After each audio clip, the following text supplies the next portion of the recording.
அக்கா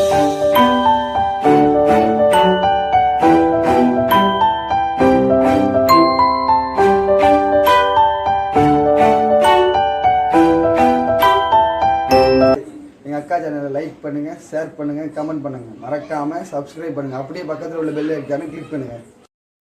hi friends, welcome back to the channel. இன்றைக்கி தக்காளி சாதம் ரெசிபி சிம்பிளாக எப்படி வீட்டிலே வந்து குக்கரில் பண்ணிடலாம் அப்படின்றது தான் நான் இந்த வீடியோவில் சொல்லியிருக்கேங்க. மேக்ஸிமம் ½ அன் ஹவருக்குள்ளே இந்த வேலையை முடிச்சிடலாம். ஸோ அதுக்கு வந்து குக்கர் வந்து நான் அடுப்பில் வச்சுருக்கேங்க. வெறும் ஒரே ஒரு வெங்காயம், 3 தக்காளி, கொஞ்சமாக இஞ்சி, ஒரு 3 பல் பூண்டு, 3 பச்சை மிளகா, அதுக்கப்புறம் அரிசி வந்து ஊற வச்சுருக்கேன். நார்மல் சாப்பாடு ரைஸ் தான். ஸோ இதுதான் எடுத்திருக்கேன். இதெல்லாம் வாஷ் பண்ணி எடுத்து வச்சுருக்கேன். இஞ்சி பூண்டு வந்து தட்டி எடுத்துக்கலாம். மீதி எல்லா காய்கறியும் நம்ம கட் பண்ணிவிட்டு அதுக்கப்புறம் செய்ய ஸ்டார்ட் பண்ணிடலாம். இவ்வளோ தான். இந்த பொருள் வச்சு தான் சிம்பிளாக பண்ண போகிறோம். இதில் மசாலாஸ் எதுவுமே சேர்க்காமல் சிம்பிளாக வந்து மஞ்சத்தூள் மட்டும் போட்டு பண்ண போகிறோம். இன்றைக்கி வந்து குக்கரில் தான் நான் பண்ண போகிறேன். இது ரொம்ப ரொம்ப ஈஸியான ரெசிபி, கொஞ்சம் சீக்கிரமாக பண்ணி முடிக்கிற மாதிரியான ரெசிபி. அதுக்கு ஃபஸ்ட்டு வந்து எண்ணெய் ஊற்றிக்கிறேன். இதில் வந்து நீங்கள் கடுகு எது வேணாலும் சேர்த்துக்கலாம், இல்லை பிரியாணி ஸ்பைசஸ் கூட நீங்கள் எதாவது சேர்த்துக்கலாம். ஸோ நான் சிம்பிளாக பண்ணுறேன் அப்படின்னால ஆயில் மட்டும் விட்டுருக்கேன். கொஞ்சமாக கருவேப்பிலை மட்டும் சேர்த்துக்கிறேன். அதுக்கப்புறம் வந்து இதுக்கு மஸ்ட்டு வந்து கொத்தமல்லி தழை கொஞ்சம் இருந்துச்சுன்னா நல்லாயிருக்கும். இது ரொம்ப ரொம்ப ஈஸியான ரெசிபி, கொஞ்சம் சீக்கிரமாகவே குயிக்காக பண்ணுற மாதிரி உள்ள ரெசிபி தான். ½ அன் ஹவருக்குள்ளே பண்ணிடலாம். ரைஸ் மட்டும் ஊற வச்சுருந்தோம் அப்படின்னா டக்குன்னு வேலை முடிஞ்சிருங்க. ஸோ வெங்காயம் அதுக்கப்புறம் பச்சை மிளகா ஃபஸ்ட்டே வந்து நல்லா வந்து வதக்கி எடுத்துக்கணுங்க. அதுக்கப்புறமா தக்காளி வந்து கட் பண்ணிக்கணும். தக்காளி வந்து இந்த மாதிரி கிராஸாக வந்து கட் பண்ணிக்கோங்க. ஸோ அது அங்கங்கே இருந்தால் தான் தக்காளி சாப்பாடு மாதிரி இருக்கும். ஸோ கொத்தமல்லி தழை, இது கொஞ்சம் நல்லா ஃப்ரெஷ்ஷான கொத்தமல்லி தழை கொஞ்சம் எடுத்துருக்கேன். இஞ்சி பூண்டு வந்து இடித்து எடுத்து வச்சுருக்கிறேன். ஸோ இது வந்து நம்ம வெங்காயம் தக்காளிலாம் நல்லா வதங்கினதுக்கப்புறமா தான் இதெல்லாம் போட போகிறோம். ஃபஸ்ட்டு வந்து தக்காளி நல்லா வதக்கிக்கலாங்க. தக்காளி வதக்கிறதுக்கு கொஞ்சமாக நான் லைட்டாக வந்து உப்பு சேர்த்துக்கிறேன். ஸோ அந்த உப்பு வந்து எதுக்காகனா அது நல்லா கொஞ்சம் சீக்கிரமாக நல்லா வதங்கிறதுக்காக சேர்த்துக்கிறேங்க. இந்த தக்காளி வந்து அந்தளவுக்கு நல்லா வதங்க மாட்டேங்குது. ஸோ ரொம்ப எவ்வளோ டைம் எடுத்தாலும் இதே மாதிரி தான் இருக்குது. கொஞ்சம் நாட்டு தக்காளியாக இருந்துச்சுன்னா டக்குன்னு வதங்கிடும்.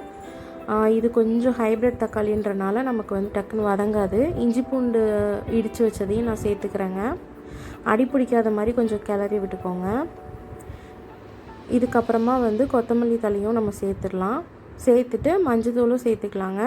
இந்த 2 தான், வேறு எதுவுமே நான் சேர்த்துக்கல. இதில் மசாலா பவுடரோ எதுவுமே சேர்த்துக்கல. பச்சை மிளகாவோட காரமே நமக்கு போதுமானது. அதுக்கப்புறம் தேவையான அளவு நம்ம தண்ணி ஊற்றி கொதிக்க வச்சதுக்கப்புறமா தேவையான அளவு உப்பு சேர்த்துக்கலாம். உப்பு சேர்த்ததுக்கப்புறமா சாப்பாடு நம்ம ஊற வச்சுருந்த அரிசியும் போட்டுட்டு நல்லா வந்து அரிசி வந்து ஒரு 3/4 பதம் வேகணுங்க. வெந்ததுக்கப்புறமா நீங்கள் வந்து குக்கர் விசில் போட்டிங்க அப்படின்னா ஒரு 4 விசில் 5 விசிலில் வந்து உங்களுக்கு ரெடி ஆகிடும். நான் வந்து ரொம்ப ஃபுல்லாக வேகிற வரைக்கும் டைம் எடுத்துக்காமல் கொஞ்சம் வெந்ததுக்கப்புறமே நான் வந்து குக்கர் விசில் போட்டேன். ஸோ மஞ்சத்தூள் மட்டும்தான் போட்டிருக்கேன், பார்த்திங்கன்னா தெரியும். அரிசி அதுக்கப்புறம் வந்து தண்ணி எல்லாம் தேவையான அளவு ஊற்றிட்டு நம்ம வந்து வேக வச்சுக்கலாம். நல்லா கொதித்ததுக்கப்புறமா நம்ம குக்கர் விசில் போட்டு எடுத்துக்கலாம். நான் வந்து மேக்ஸிமம் ஒரு 5 விசில் போட்டேன். ஏன்னா கொஞ்சம் தண்ணியாக இருக்கும் போதே நான் வந்து க்ளோஸ் பண்ணிட்டேன். உப்பு வந்து டேஸ்ட்டு பார்த்துக்கோங்க, கொஞ்சம் லைட்டாக கூட போடுற மாதிரி பார்த்துக்கோங்க. அப்போ தான் சாப்பாட்டுக்கு வந்து கரெக்டாக இருக்கும். இதில் நெய் கூட நீங்கள் சேர்த்துக்கலாம். நெய் சேர்த்தாலும் ரொம்ப நல்லாயிருக்கும், நல்லா வாசனையாகவும் இருக்கும். அவ்வளோதாங்க ரெசிபியே.